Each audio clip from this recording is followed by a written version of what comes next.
Hey everybody, I'm Mike, this is Budget Guns and Gear Reviews, and you are watching The Right of the People, where we use the first to defend the second every Friday night at 11:30 p.m. Eastern. So uncover your keyboards, fire up your fingers, and come join the conversation.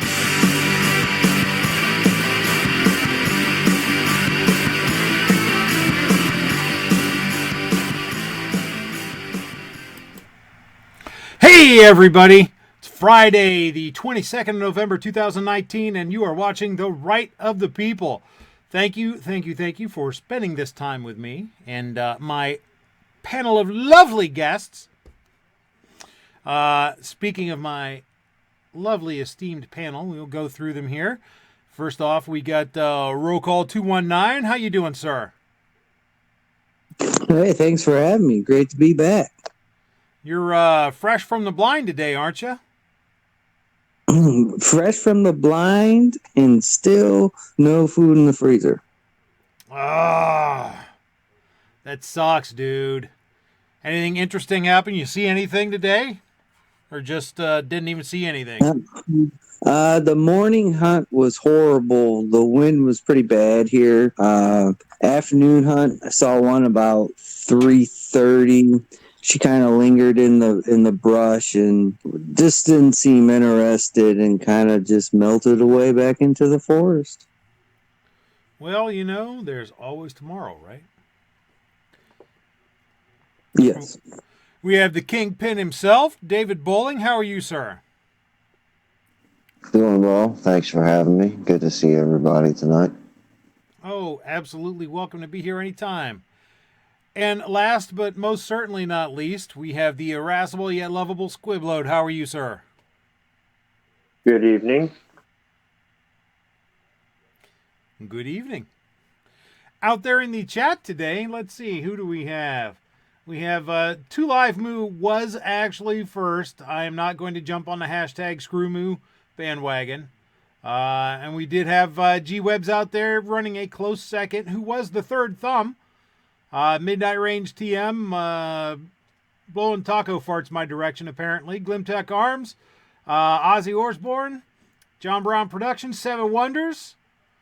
Let's see, who else do we have out there tonight? Kingpin, New York Outcast. How you doing, Rob? Scott P79. Glad. Midnight Range wants to know if Roll Call was talking about deer or lot lizards. I'm assuming it was deer, right? Yes. Yeah, because lot lizards are never not interested. So, yes. Yeah, G-Web says hashtag taco wind. So, yeah. Well, folks, we have a bit to talk about this week. You know, I'm sure that most of you have heard about the shooting that happened in Oklahoma at the Walmart. So, you know, I'm pretty sure that other people have probably been talking about that, but we're going to go ahead and give our spin on the thing. So let's go look at this. This is from CBS News. 3 dead in murder-suicide in parking lot of Duncan, Oklahoma Walmart. Let's see. A gunman opened fire on 2 people in a car outside of an Oklahoma Walmart on Monday morning, killing them before fatally shooting himself, authorities said. Police received a report of a shooting in the parking lot of a Walmart in Duncan at 9:53 a.m. Monday and responded a minute later. Duncan Police Chief Danny Ford said at a news conference. A 1-minute response time? Holy cow, that's outstanding.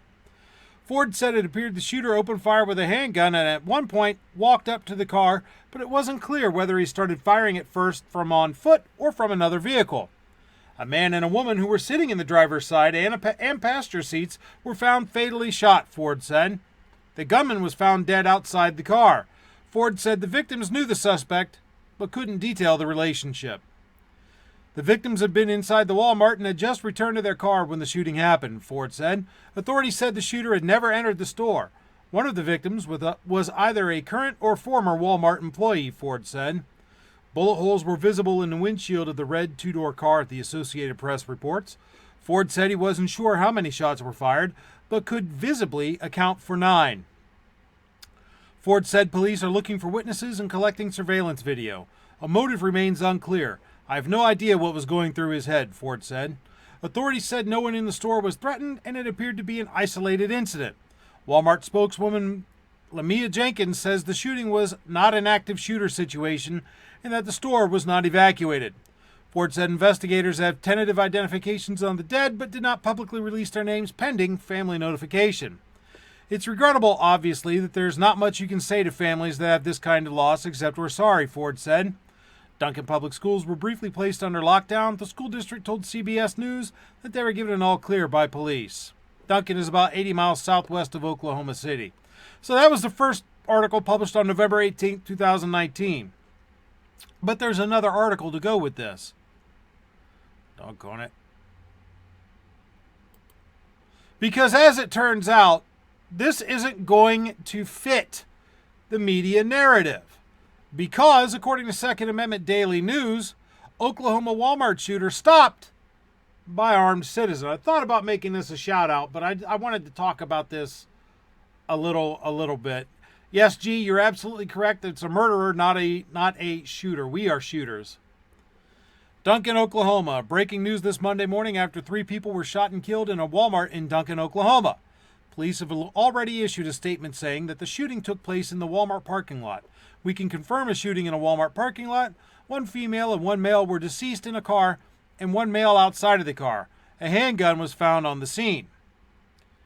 Meanwhile, witnesses have said that they heard the shots ring out around 9:54 this morning. An Army veteran and Duncan resident, Aaron Helton, was there when the shooting happened. He said that he counted 9 shots and then saw the gunman with his gun in his hand.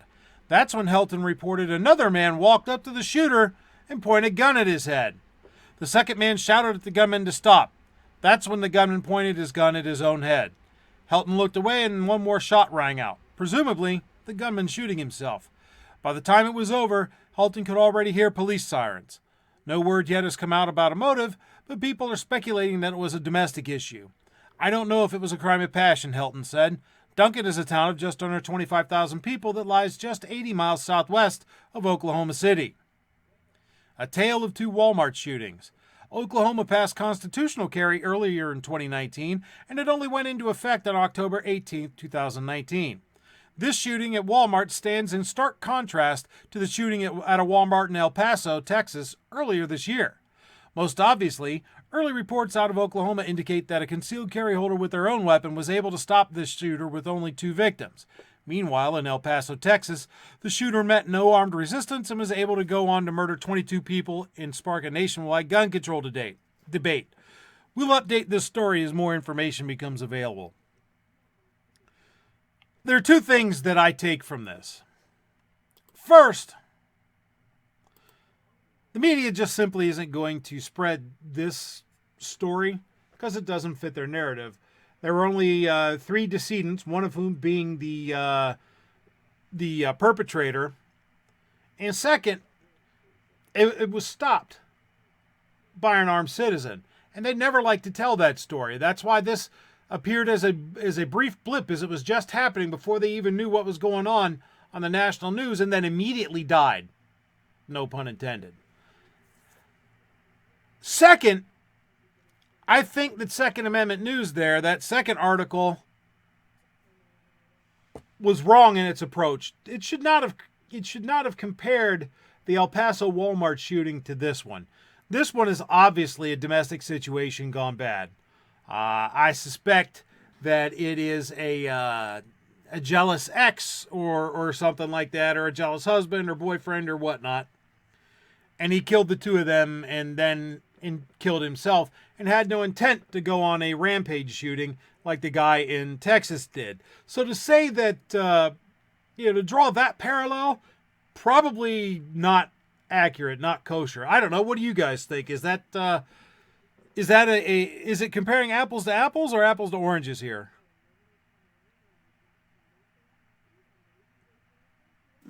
Go ahead. Go ahead, bro. No, you go. It's comparing apples to cinder blocks. Yeah, it's not even, there is no comparison. This is a targeted attack. And the other thing, just as as that article read, when the bad guy put his gun to his head, the article read that the good guy turned his head away. I don't know if I approve of that. That's a good way to get shot in the back of your own head. I mean, if somebody's got a gun, the last thing I'm going to do when I'm drawing on them, I think it was the witness that turned his head stop away. looking at him. Well, okay, it just sounded like in the article when the good guy had the gun pointed at him, No, he it was the pointed the witness. gun at himself, and the good guy looked away. Oh, okay. Then I'll feel a little bit better about that, because I was wondering, why didn't the good guy get shot when he wasn't looking at the bad guy anymore? So, but yeah, you can't compare the two together. So I feel much better now that you cleared that up. Yeah. Ro, you had something you wanted to say? Yeah, I don't think that was a good comparison. I think this is the thing that's two different aspects of life, two different murderers, two different scenarios.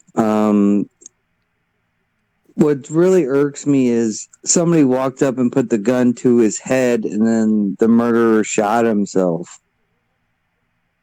But there's only one eyewitness that had seen this happen. Like, you would think if that kind of incident happened, everybody that was watching this happen would describe the same thing. But it's only one person that saw this happen. I'm not saying it's not, the guy that stopped this. It's just really weird. I've watched this story formulate into 7 or 8 different accounts, 4 or 5 different articles. You just read 2 that were completely different from each other, maybe with a little bit of the same concept, but pieces missing. And I think this is a great example of be careful of what you see in the media. Careful what they report. You had one piece of of print that says just basic things, and another one that goes into detail of what happened. It's just really odd to me. So just be aware. Yeah, that's always a good point. You should be aware of what the media is telling you. Speaking of what the media is telling you, G-Webs says, you keep saying this don't fit their narrative. True, but they will include this in their stats when they claim that mass murders with guns are increasing. Oh, yeah, absolutely they will. They won't report the aspect of it that a good guy with a gun stopped a bad guy with a gun, but they'll damn sure report what the bad guy with the gun did. Oh, yeah, absolutely right. Absolutamente. I don't know that we can really count it that the good guy even stopped the bad guy, because the bad guy's dead. So we don't know if the bad guy was going to continue on, if the bad guy was going to kill himself no matter what. I mean, I'm glad that there was somebody there willing with a gun to do the right thing, but I don't know if I'm ready to count it as the good guy actually stopped anything. Good point. Good point. I see a comparison. Okay. They're both crimes that happened at a Walmart. You want to know what the difference was? It wasn't so much that one person was on a shooting spree where the other one had a specific target set out. It wasn't about the location, parking lot versus inside the store. What it was in one incident, no one failed to act. In the other incident, someone acted. Now, this guy, when confronted, killed himself. So what? One less a-hole, okay? And the person who confronted him doesn't have to live with it on their conscience that they were the one that pulled the trigger.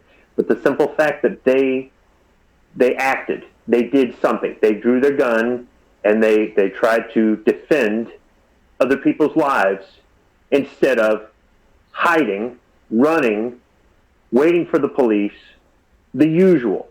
I understand not everybody's comfortable carrying a gun. Not every place can you carry a gun. Not everybody carries a gun with them who is able to carry a gun. Doesn't carry with them everywhere.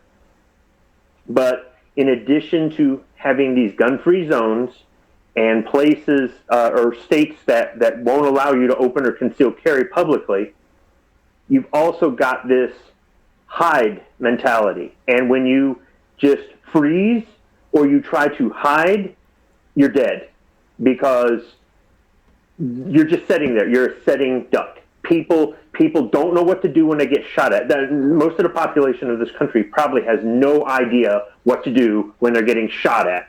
It's not really that difficult, but not everybody's had that sort of training, experience, or has what it takes inside to. There are so many people that are afraid of some of the dumbest things. So dying by, getting hit by a bullet is obviously something that's it's not stupid to be afraid of, but people freeze. They literally freeze. You're sitting duck. You need to get out. You need to stay moving, and you need to get out. The only reason you shouldn't get out is because you're trying to tend to somebody who's wounded. Otherwise, you get out. If everybody's running in every different direction, this person can't draw a beat on all of them. He might get one or two, but he's not going to get 30. But if 30 people freeze, 30 people potentially die. And if no one in that store has a gun, no one, I can't believe no one in that El Paso store had a gun. Nobody? This is Texas. Nobody? Really? People failed to act. That guy who ran halfway across the parking lot and then chickened out and turned back, but got on every news channel he could and said what a hero he was no hero. He failed to act. Somebody in Oklahoma took advantage of the fact that they've got constitutional carry, and this person chose to act.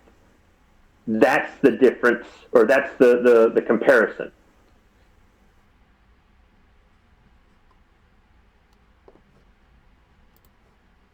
Yeah, that's the definite difference between the two.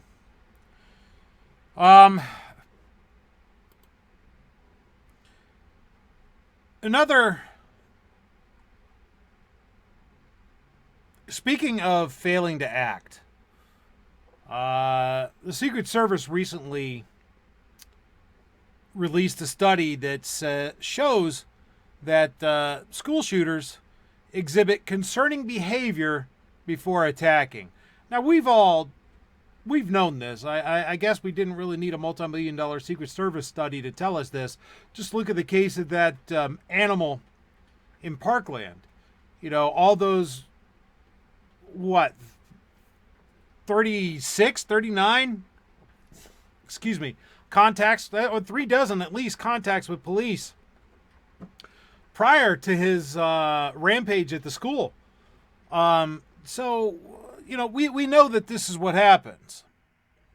But now the Secret Service can actually show it. So let's go ahead and take a look at that. By the way, first off, I just want to say that who sees what's wrong with this picture, right? This dude's asking to shoot himself in the ass.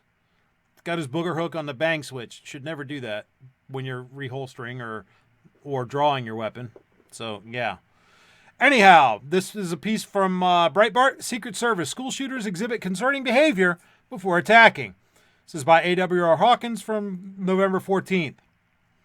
A U.S. Secret Service study examining school shootings between 2008 and 2017 shows that all shooters exhibited concerning behaviors prior to carrying out their attacks. The study shows... Let me pull this up in a new tab, too, because we'll go take a look at the study here in a second.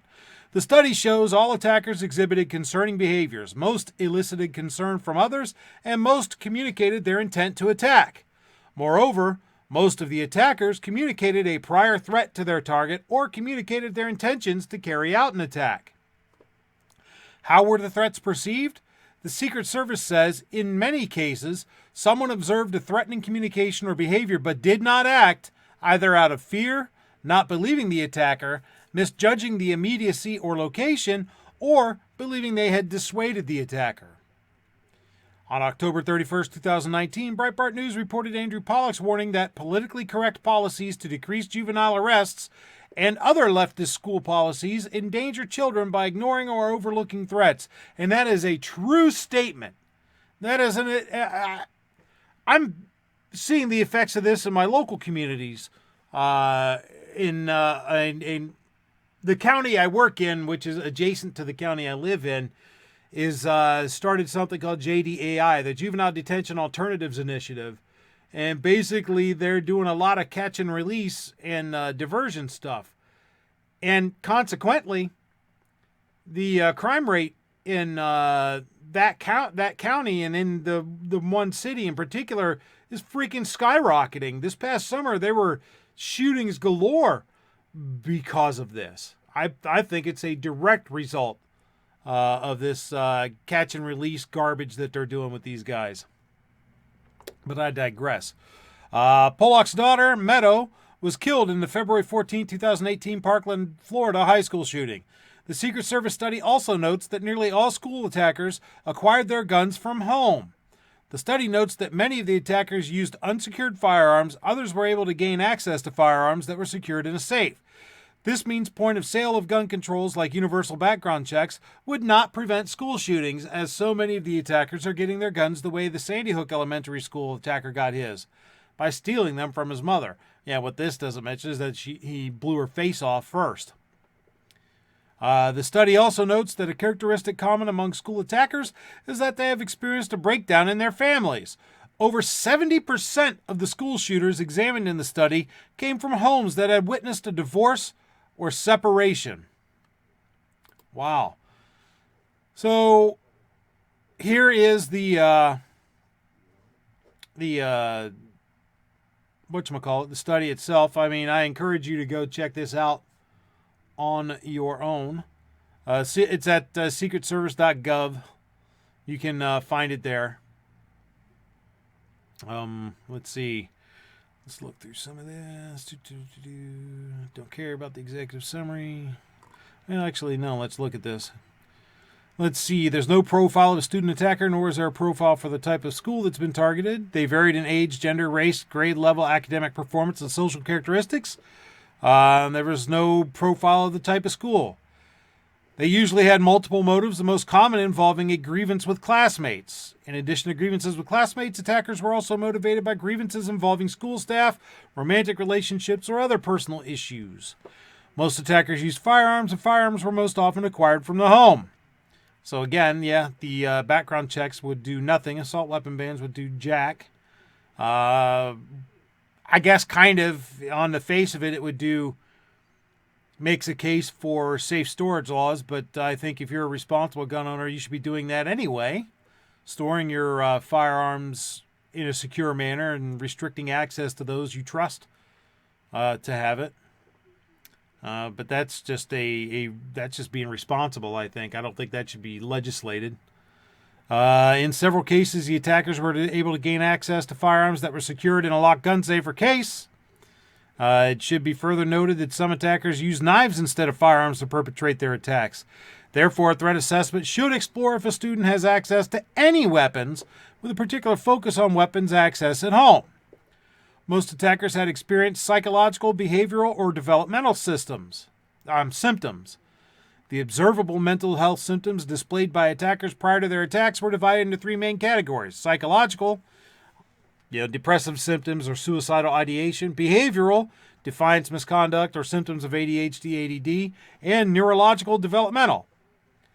Let's see. Half of the attackers had interests in violent topics. All attackers experienced social stressors involving their relationships with peers and or romantic partners. Attackers experienced stressors in various areas of their lives. Nearly all experienced at least one in the 6 months prior to their attack, and half within 2 days of the attack. Other stressors experienced were related to families and conflicts in the home, academic or disciplinary actions, or other personal issues. Nearly every attacker experienced negative home life factors. Yeah, that doesn't shock me. I see that. 90% of the kids I get in detention have negative home life, so that doesn't shock me in the slightest. Most attackers were victims of bullying, which was often observed by others. Well, duh. I think that's a gigantic no shit, Sherlock. Most attackers had a history of school disciplinary actions, and many had prior contact with law enforcement. Again, that's a no shit. We've seen that time and time again. All attackers exhibited concerning behaviors, most elicited concern from others, and most communicated their intent to attack. So, yeah, it goes into a lot more detail in this. I would if you're interested in this kind of thing, highly recommend checking it out. So it's real interesting. You can find the link at from that Breitbart article. Just go over to Breitbart.com/ let me show you how. Breitbart's Second Amendment section, you can find it. Again, man, that guy, I just can't believe that picture. Dude's fixing to shoot himself in the ass. I don't know. Does any of that surprise you guys? As far as what what the study shows, that those factors that have been in play, whether they've had troubled home lives or multiple contacts with police, or they showed signs. I mean, does any of that surprise anybody? It doesn't surprise me, but what you read, I think it failed to address something else. What's that? And that is there are millions of people who have this in their life every day. There are millions of people who grew up with this in their life, and they didn't go on a killing spree. They didn't commit a crime. That's right. What the article fails to say is that these sorts of things are real life things that happen. Kids grow up in homes where there's divorces or multiple divorces. Kids get bullied at school. Kids feel like they've got stress because they haven't lived enough life to realize that their stress is not real stress. Wait till they get a job and kids and a mortgage and go through their own divorce. And all of these things, I mean, it's part of this whole entitlement generation, and we're making our kids softer and blah, blah, blah, blah, blah. But the thing is, there's plenty of people who just learn to deal with it, they overcome it, and they don't do anything. And I think this article, the way you read it, is just to me, maybe I'm reading it wrong, is making excuses. I understand it's explaining characteristics, but it's making excuses, and it's taking, once again, the blame off the dirtbag who commits the crime. I don't care how old they are. This is an adult act they're committing. But how many people, okay, do you remember getting bullied in school? Yeah, but what did you go out on a shooting spree? Doing, what that study does is it shows factors that school personnel should be looking for and acting on. Then every kid in the school is a potential suspect then, because pretty much every kid in school has got a divorced family. Pretty much every kid in school either bullies somebody or gets bullied. Pretty much every kid in school has some sort of stress of some sort, whatever it is. You know, their parents are pushing them to get better grades, or they're the new kid in school, or I mean, there's all kinds of things. All right, kids can't see 5 minutes in front of their face. That's something that comes as you get older. But these are things that, instead of saying these are things to look for, and these are no, what we need to do is we need to go to the kids. Instead of going to the teachers, we need to go to the kids and go, hey, guess what? You're all in the same boat. Deal with it. But nobody wants to do that. Everybody, we're doing more and more of this. Kind of, yeah. And instead of them going, oh, I'm different, I'm special, and they go, oh, everybody's going through this. Because otherwise, these kids, they're angry at the world, and they want to take it out on the rest. I want the rest of the world to hurt like me. Or I'm not getting noticed. Well, I'll get noticed. Yeah, you'll get noticed. And guess what? The next time there's somebody does this, your name gets thrown in the trash can, and nobody's going to remember you, idiot. But you're a kid. You're not thinking. You're not, So it's just, and it's not to say somebody might not carry this on into adulthood. But I think if we started saying, look, this is real life, deal with it, and put it on the kids more than the teachers, put it on the kids more than the school system, put it on the kids more than the family court system, put them in an environment where they grow up and they learn how to deal with other people, put them in an environment where they realize that once they become an adult, none of this garbage matters anymore. Put them in an environment where they have things to build on. Ghost is out there in the chat, and he said this is a joke, but it's a really good point. He says The Breakfast Club. The whole point of that movie was to realize that no matter who you are and what background you came from, Everybody's got problems. And, I think that maybe we ought to just make everybody watch The Breakfast Club, and they'll all realize that everybody's got problems and we can hold hands and sing Kumbaya. I mean, shit, it can't work any worse than what they're doing now, right? But I could be wrong. By the way, before we move on, speaking of holding hands and Kumbaya, I want to wish a happy birthday to Super Fudd himself, Clovertack. Today is the anniversary of him coming kicking and screaming out of the pot of gold at the end of the rainbow. So happy birthday to you, brother. Even though you're not out there in the freaking chat. Or if you are, you haven't said nothing.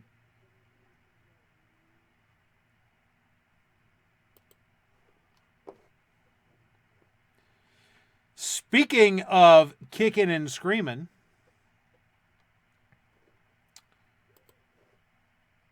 this is Jay Farner, CEO of Quicken Loans, and we want to help your house feel more like a home with some of the lowest refinancing rates ever. Rates have dropped so much that many Americans can reduce their rate. You may be able to save money on your monthly mortgage ads. The rate today on our 30-year fixed-rate mortgage is 3.99%. APR 4.9%. Anyhow, we're fixing to move on to another topic. So, call us at 800-QUICKEN or from the Daytona Beach News Journal, NRA renews fight over Florida gun age restriction.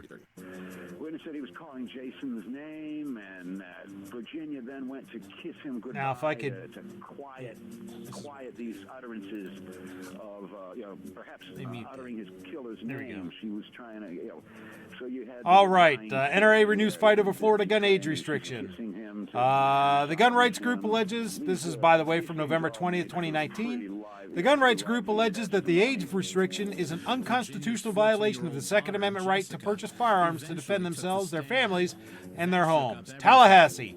After dropping an attempt to keep secret the identities of two plaintiffs, the National Rifle Association has relaunched a federal court challenge to a Florida law that raised the age to purchase rifles and other long guns. The NRA filed the lawsuit last year, immediately following the passage of a sweeping school safety law enacted in response to the mass shooting at Parkland's Marjorie Stoneman Douglas High School that killed 17 students and faculty members. The massacre quickly became a flashpoint for gun control activists, spawned the March for Our Lives movement, led by Parkland student survivors, and I would add paid for by Michael Bloomberg, and prompted the Republican-controlled legislature to increase from 18 to 21 the age to purchase long guns, an age restriction already in place for buying handguns. Accused killer Nicholas Cruz, a former student at the school who was 19 years old at the time of the shooting, legally purchased the AR-15 style rifle that was used in the killings.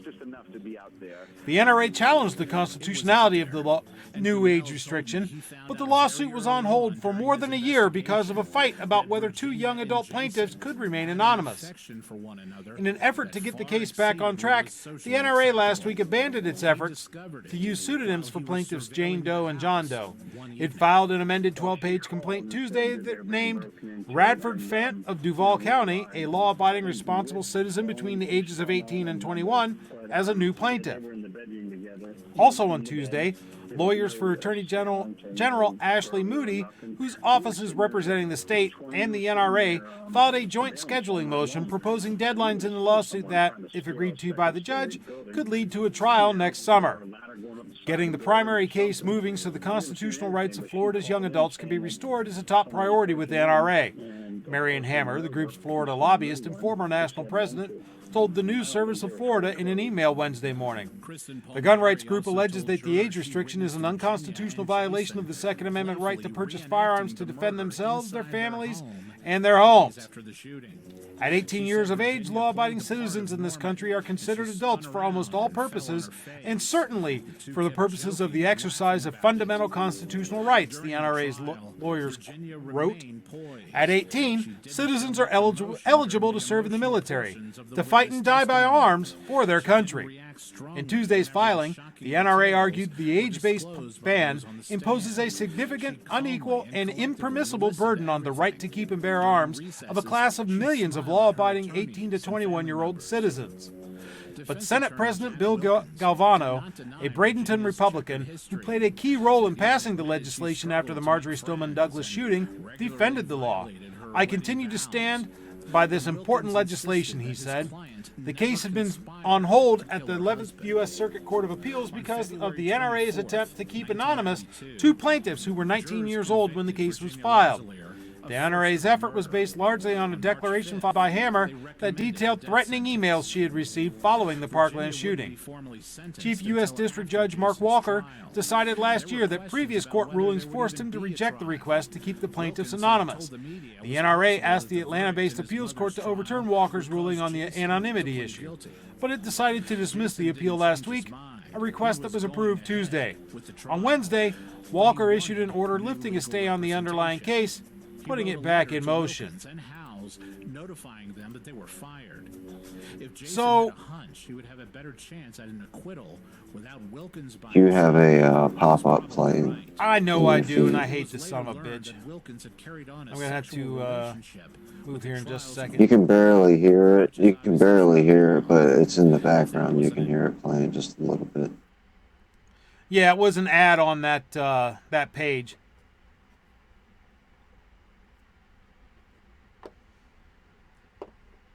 And it was a pain in my ass. That's why I ended up muting my, so I couldn't hear it. So I apologize if that was out there playing. Midnight wanted to make sure he pointed that out to you. So I know. Thank Midnight Range to him for that. I'm hoping that my big mouth drowned it out, and yeah. But at any rate, on to the topic of the article. You know, I'm glad to see that the NRA is actually doing something productive and constructive in defending our rights. And B, I'm really hoping that this garbage gets overturned, because it is garbage. You know, I despise the concept of limited adulthood, which is really what this is. They've created, and it has been like this for a while, from 18 to 21. You're an adult. You're responsible for the things that adults are responsible for: voting, jury duty, signing contracts, getting married.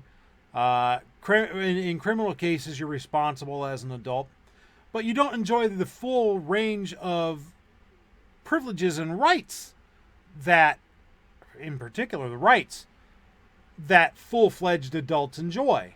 And I think that that's a complete crock of shit. You know, if you're an adult, you're an adult. If you're not, you're not. If they don't want 18 to 21-year-olds to be adults, then raise the age of adulthood to 21 like it used to be. I don't know. What do you guys think?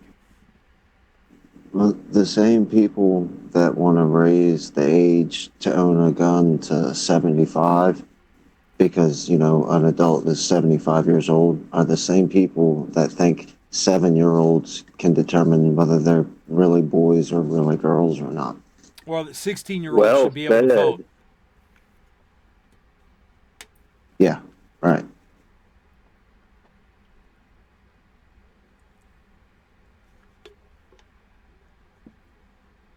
What do you guys think? You know, the absurdity of this, they're using a characteristic to determine who's most likely to do one of these school shootings. So, okay, pretty much all the school shooters are male. Pretty much all of them are white. I guess we just need to ban all white males from having guns. It's not the age. It's, see, girls don't do this, and, you know, black kids don't do school shootings because they've got to deal with inner city violence, you know. So nobody goes into a school in the bad neighborhood because everybody in the bad neighborhood carries a gun illegally. I don't know. I'm saying all that kind of sideways out my mouth. I'm not really serious about it, but it's the same mediocrity, whatever the heck it's called. They're looking for a characteristic. Idiocracy. They're going, oh, well, because he was 19. Yeah, idiocracy. Because he's 19, all we got to do is raise the age. Okay, really? Well, then let's look at other characteristics that they all hold in common. and from there say, oh, well, because of this. Oh, well, I mean, it's the same logic, isn't it? So, yeah, I think. And the statistics don't even bear out even, because it's not even like half are young white teenagers.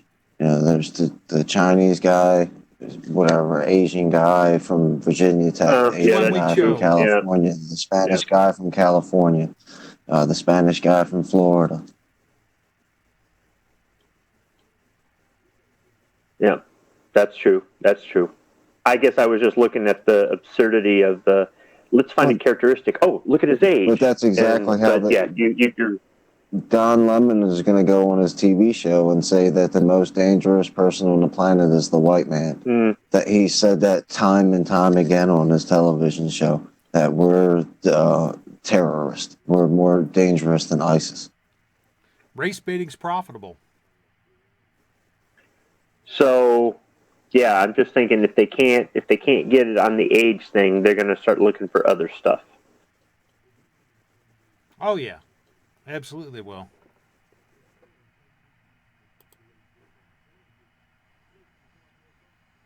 Well, last but certainly not least in our topics, this is out of your backyard, Kingpin. It's a piece from BearingArms.com by Cam Edwards from November 20th.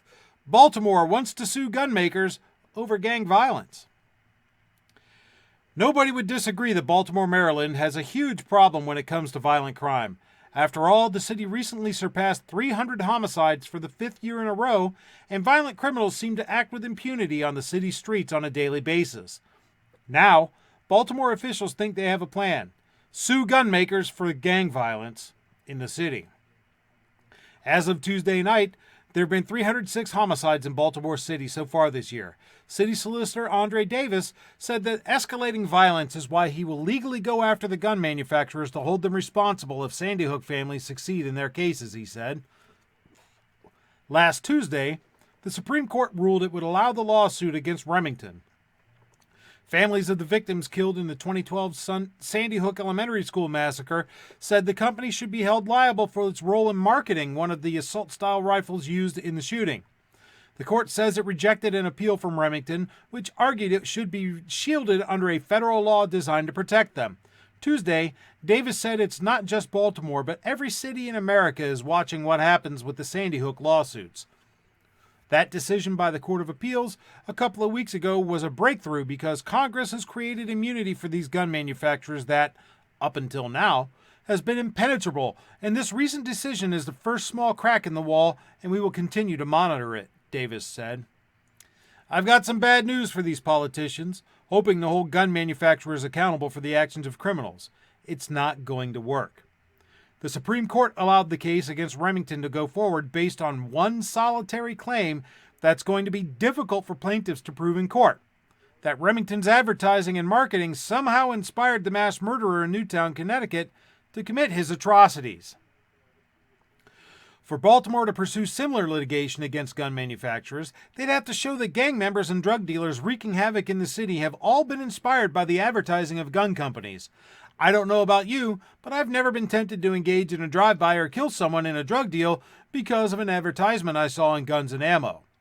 If the city is really going to claim that criminals have been compelled to these acts of violence because of outside influences, they'd be better off suing record labels for promoting gang violence, not gun makers. Amen!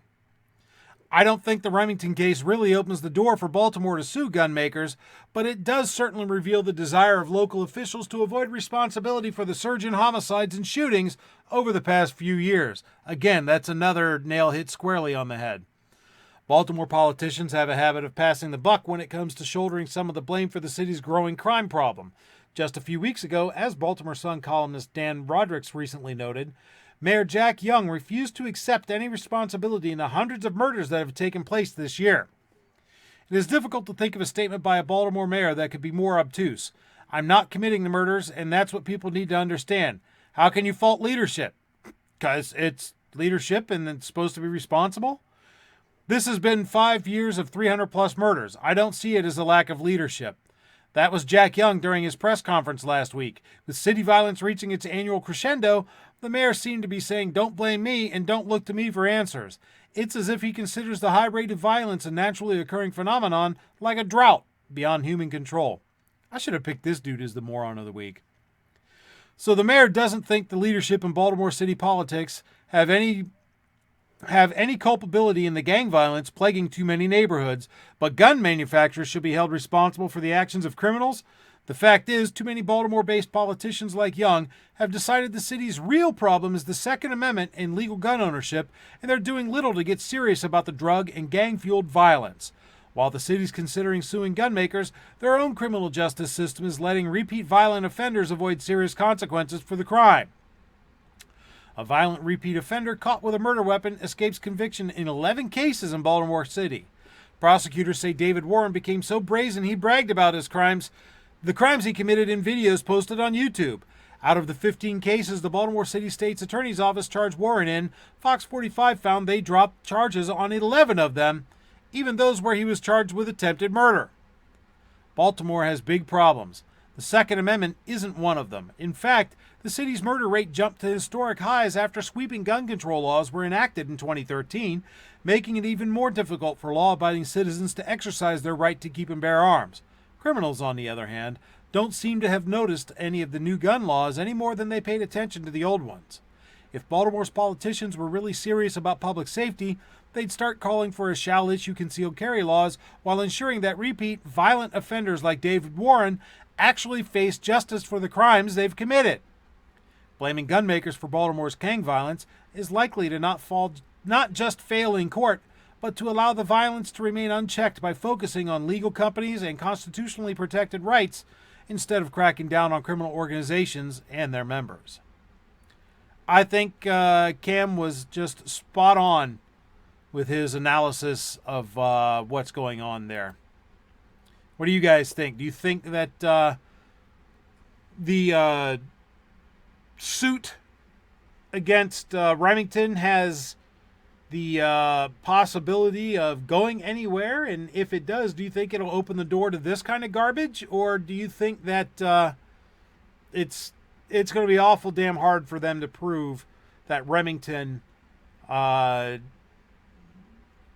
improperly marketed their product in such a way that would encourage school shootings? The lawsuit's not about suing Remington. It's about getting them to settle. If they can get them to settle in one case, then it's over. Because everybody will sue them because they know they won't want to go to court and they're going to settle. And that's going to be the end of the whole ball game because that's how it's going to work. The corruption is so unbelievably deep in the city of Baltimore. I'm telling you, it would be no surprise to me for John Q, Mr. Officer, to arrest bad guy John and just say, hey, you want to get less time? Say this in your deposition. You know, you were inspired. You know, make up a statement. Believe me, the Baltimore City Police Department is corrupted all the way through. And the city needs a major overhauling. So I did a video about the Jack Young guy a couple of days ago, and I said he's a gun grabber. This is exactly what's going to happen. They're already pushing through all kinds of stuff, trying to get gun legislation passed. It's bad. You know, Baltimore is going to milk it for it. So if the first case will settle and Remington won't take it all the way to court and fight it in court, regardless of how long and how much it costs, if they settle at all, that's game over. What do you guys think? Ro, Squib? I see where he's going with that. It's the easy way out for Remington and it's the easy way out for the city, but it's going to set precedent. Now every city will sue every gun manufacturer hoping they settle just for quick cash. And that might be a quick fix for the company, but they'll just keep coming after him and keep coming after him and keep coming after him. And they'll settle him out of existence is what they'll do. I think that Remington despite the fact that it's going to cost them money and it's going to be a pain and there's no guarantee, needs to fight. Otherwise, they're setting themselves up to fail. Plus, Jack Young, nobody, and this is how corrupt the media is. He's not going to do an interview with anybody that might actually ask him a serious question. So anybody that he's going to do an interview with is not going to ask the obvious question. How can you sue the gun manufacturer, but you're not responsible for the murders? How can we hold, they didn't kill anybody either? That's what I said in my video. I said, I didn't kill anybody, so why do I have to lose my rights because Baltimore's a murder house? Because you're one of the little people. But none of the press in Baltimore or wherever he might go is going to ask him that question. No, of course not, because they're marching in lockstep with them, using the same jackboots. What I don't understand is what advertising are they talking about? I have never seen a gun advertisement on TV, on a billboard. It's all been in magazines. So what advertising are they talking about? The ad that what was it, Vermont or New Hampshire or something? The one that they were using was the one where it shows an AR-15 and it says "Time to get back your man card." So I've never seen any kind of advertising on TV or on a billboard or anything in my neck. It was an ad in a magazine, but it's a picture of an AR-15 and it was Bushmaster, and it actually says "Time to get back your man card." So this lawsuit against Remington is probably the same principle. So if I was Remington, I would say, show me the magazine that this kid read that had that article in it. Exactly. He probably didn't do it. He went on there and he bought the cheapest little AR that he could get because he's a little scumbag to do his little crime. I shouldn't be held accountable. Sandy Hook blew his mother's face off with a .22 and then stole her AR-15. Yeah, I mean, how this is the thing that people need to understand. This is not our responsibility. It's not the law-abiding citizen's responsibility. It's just not. We shouldn't be held accountable for an individual's act. I mean, if we were going to hold people responsible for an individual's act, we'd all be in prison because look at Congress. Look at the White House. Look at everything that falls around the government. So don't give me this crap that this kid read this stuff in a magazine and decided to go out and buy an AR-15. Get over that stuff. I think it's a crock, dude. And I feel sorry for the people that live in Maryland, my family included. My family lives over there, it's disgusting to see these lawmakers thinking the way that they're thinking. And this is going to prevent crime. It's not going to prevent crime. This is going to bolster crime. This is going to push these people over the edge. And this is exactly the reason why when the decision of SCOTUS to not hear this case came out, I didn't blow up about it. Because I think it's going to be damn near impossible for the plaintiffs to prove their case. The only danger is, as Kingpin said, Remington settling. They need to pay attention to history. Once you pay the Dane Geld, you never get rid of the Dane. If you pay the Vikings tribute, and so that they don't come by and sack your village this year, well, guess what? Next year, you're going to be paying them again. And the next year, you're going to be paying them again, and so on and so forth, until they bleed you dry. And that's what I think Kingpin's exactly right. That's what their ultimate goal is. But, I think they're just absolute morons if they cave into this. And speaking of morons, it's time for another edition of Moron of the Week. Play the thing. And now prepare yourself for another tale of stupidity in this episode of Moron of the Week. Our moron of the week this week is Steve Kerr. This is a piece from secondamendment.news by J.D. Hayes. NBA coach Steve Kerr says Americans' right to own guns is morally equivalent to China's organ harvesting from tortured political prisoners. If you've been keeping up with the latest American pop culture outrage, you probably heard something about an NBA owner, a tweet, democracy protesters in Hong Kong, and Chinese anger. To summarize, none of that is what rational people would call a catastrophe. But people who live sheltered, pampered lives, NBA players, coaches, and executives come to mind, considering the billions of dollars the league is worth, consider it a very big deal because it could be a threat to their pampered livelihoods. As reported by CNBC, Houston Rockets general manager Daryl Morey was deluged with anger and criticism after he tweeted support for Hong Kong democracy protesters. For the uninitiated, Hong Kong is a semi-autonomous major city in China. China is a communist country.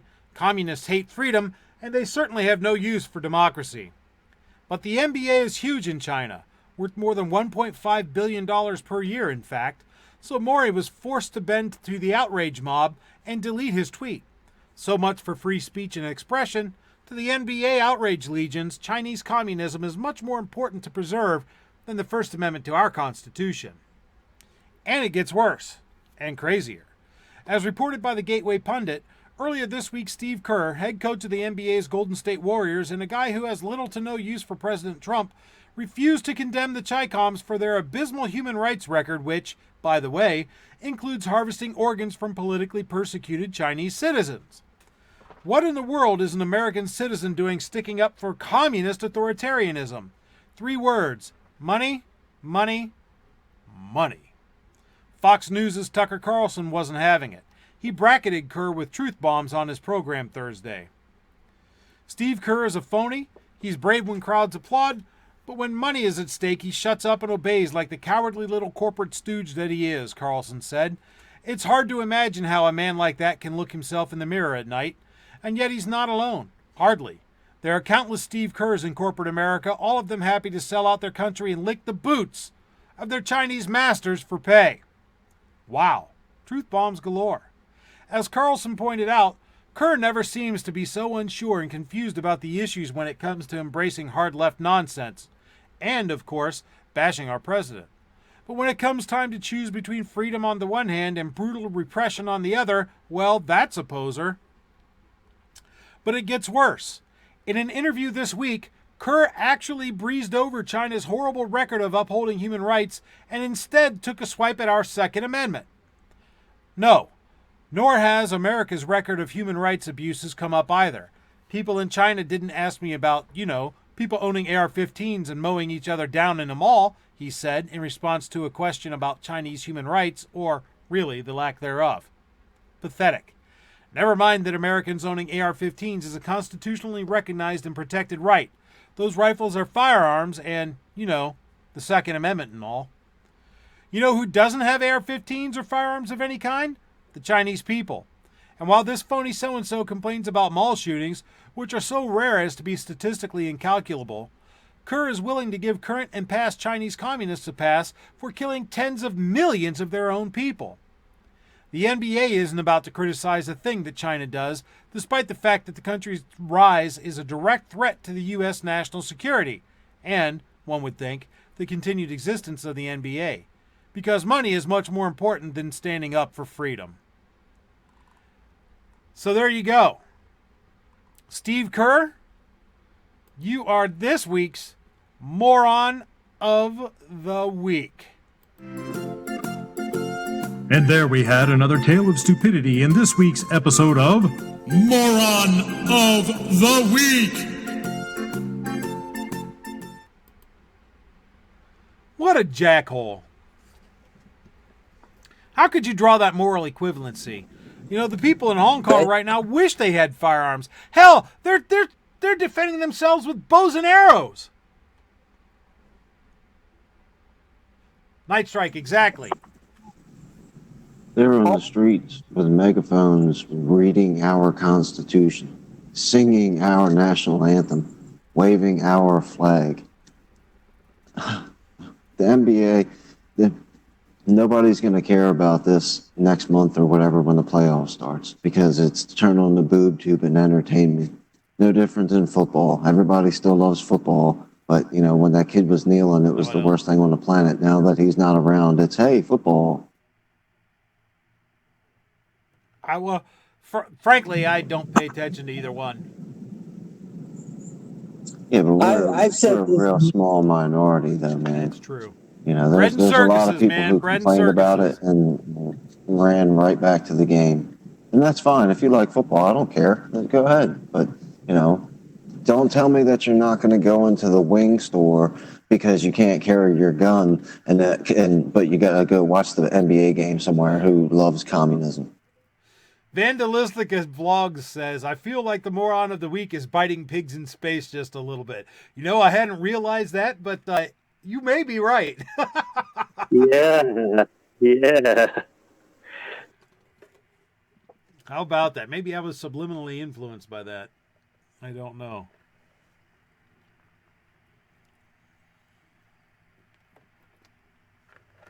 Night Strike 1 says, I really wish there was something we could do for the people in Hong Kong without starting another war. Yeah, me too. But that would be a global catastrophe. That's not something we, I don't think that's something we should initiate at this point.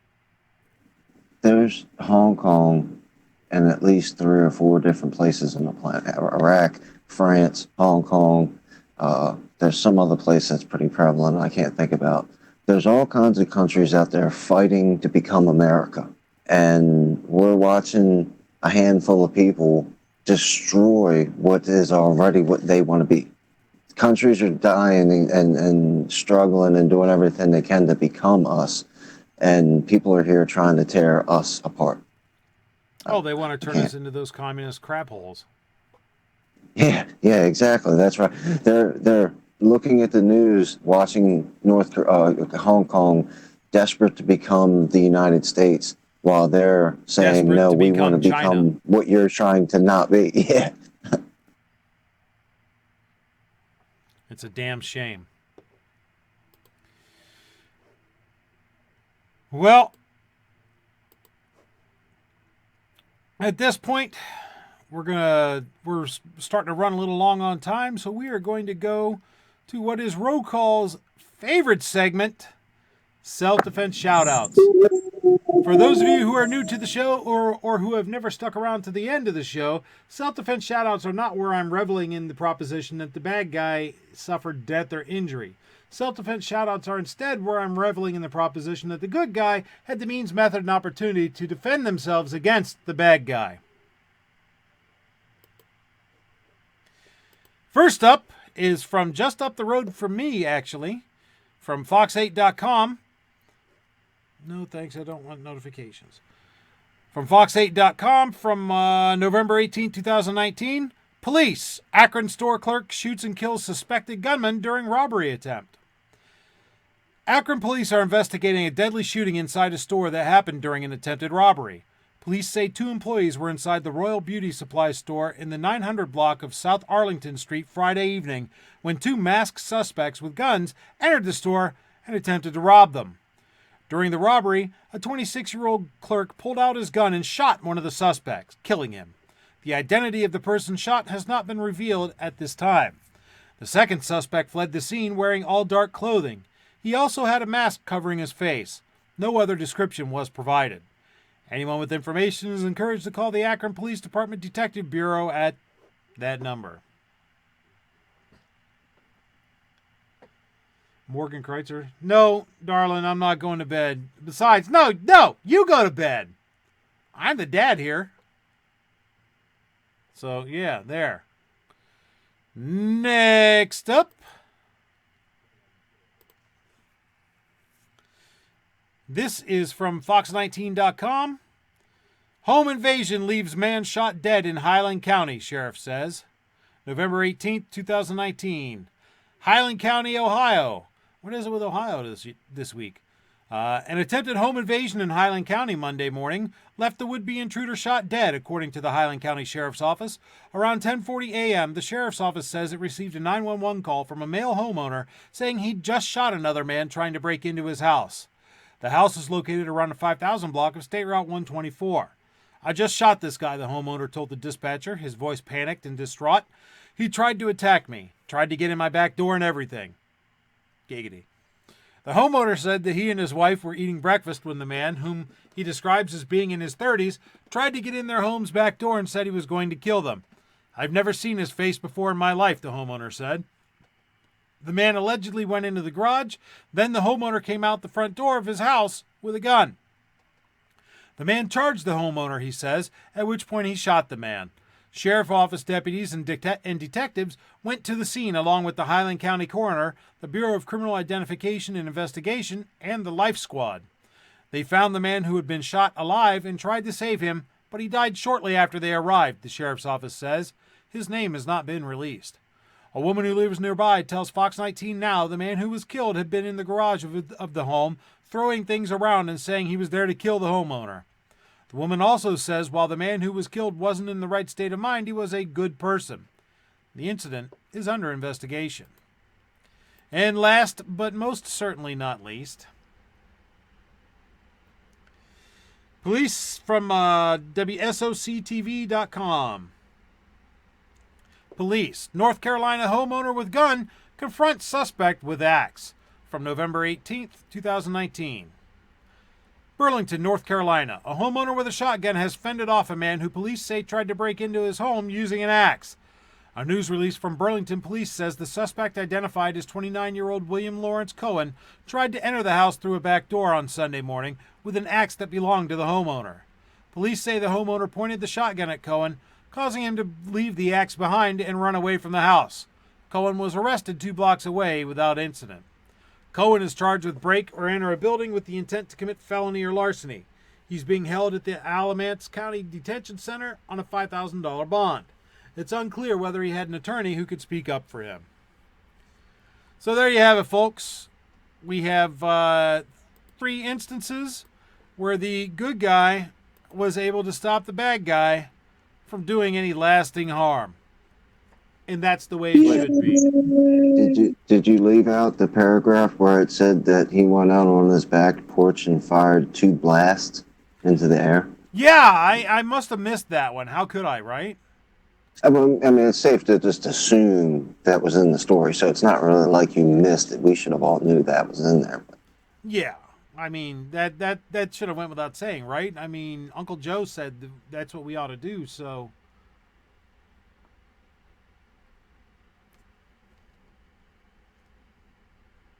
Let's see, what kind of trouble's my daughter out there starting? Let's see. Go to bed, Dad, blah, blah, blah, blah, blah. She needs a cat. She needs a cat. I'm an adult now, you can't make me. At least she didn't ask you for a kitten budget. Well, Squib, see, you're wrong, because she tried to buy my cat from me, the one that was hopping up on my chest here a little bit ago. She tried to buy my cat from me. I will not sell him. She offered me $300 for him. I'm not selling my cat. Yeah, see, you shouldn't sell the cat because cats they're not worth any money. So.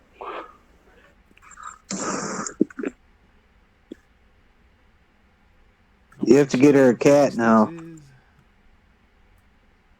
Nord's Tabby. He's a wild man. Name it Tomato. Okay, yeah. Never bring an axe to a gunfight. That's right, New York. That's right.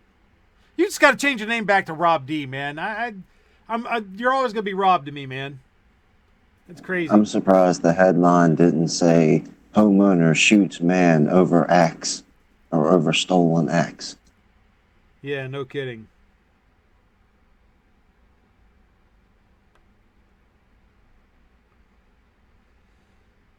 Yes, I'm sorry to hear that you don't have your Kita Night Strike. That sucks. Poor Conservative says cat makes good Mugu Gai Pan. Maybe someday I'll have to try that. Yeah. For now, I'll take your word for it. No, Morgan, you cannot have Oscar. So let's go ahead and wrap this up. I'd like to thank everybody out there in the chat for coming and hanging out. I'd like to thank everybody here on the panel for coming and hanging out. Roll call. Do you have any words of wisdom or any plugs you'd like to make? Where can people find your stuff if they don't already know? You can find me on YouTube at Roll Call 219. You can also find me on Twitter at Roll Call 2010, but it is me. I just started my Twitter account in 2010 where I tweet Elizabeth Warren every day. And you can find me on Instagram. Yet?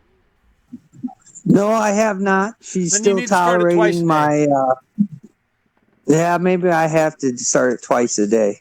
You can find me at Instagram at Roll Call 219. I'm not going to be putting out too much content. I am in the hunting season here in the great state of Indiana, and I am in the process of filling 2 deer tags. So maybe you'll get some words. I'm going to call it words of wisdom from the blind. So I'll be doing some words of wisdom from the blind. So look out for those videos. Other than that, there won't be any kind of like cool gun videos. I'm not buying another gun until next year. So that's right around the corner. My birthday's coming up, so we're going to have... Mm-hmm. Yeah, so I'm gonna be having a show, hopefully on my birthday, and I got to work that day anyway, so the day's pretty much fouled up. So I'll probably have a chat on my birthday, and we'll go through some memories of the channel and what's coming forward. Other than that, thanks for having me on. Hashtag free Oscar, and everybody should get Budget's little daughter a cat, and buy my daughter a cat, but make sure it goes to her mom's house. And other than that, thanks for having me on the show. Budget's little daughter's 21. She can buy her own damn cat. Kingpin, any words of wisdom, plugs, anything you'd like to leave us with? Where can people find you? Yeah, don't Maryland your state. If you want to find out what you don't want to happen where you live, look up some Maryland headlines, and you'll be sure to vote when it's time to vote in your state. And everybody check out Rick's Life as I see it tomorrow, 3 p.m. Eastern. And last again, but still not least, the irascible yet lovable Squibload. Is there anything you would like to say, sir? I'm on Team El Chapo when it comes to the whole cat thing. Yeah, I've got this channel, Squibload, 2 words. And I got a B channel, Squiblift, 1 word. I haven't done anything with the Squiblift channel in a while. I plan to work on it after I'm done hunting. It kind of gets in the way. And just been playing around with the Squibload channel, putting out videos, this, that, and the other. I've got some requests that were made actually months ago that I need to get back and finish filming and editing. And I don't know, I got stuff coming here and there. So just having fun making videos. Outstanding. Outstanding. Well, as always, I would like to thank everybody out there in the chat for stopping in and spending this time with us. I do want to say that, Night Strike out there says, poor Morgan Kreitzer. And Kinky says, watch out, 7 Wonders is on the loose. Just ask the gun snob what happened. Well, listen, that's my daughter, and she's fucking meaner than hell. It's no step on Sneck. No, Sneck, no step on Morgan. That's how that goes. She's that damn mean. So anybody messes with her, they're on their own. I ain't helping them. Thanks for coming by, everybody. I appreciate it. Remember, as always, in these dark and dangerous times, tell your Congress critters and in these dark and dangerous times, tell your Congress critters and elected representatives what you think. Make sure that they understand that any attempt to abridge our rights is absolutely unsatisfactory and will not be stood for.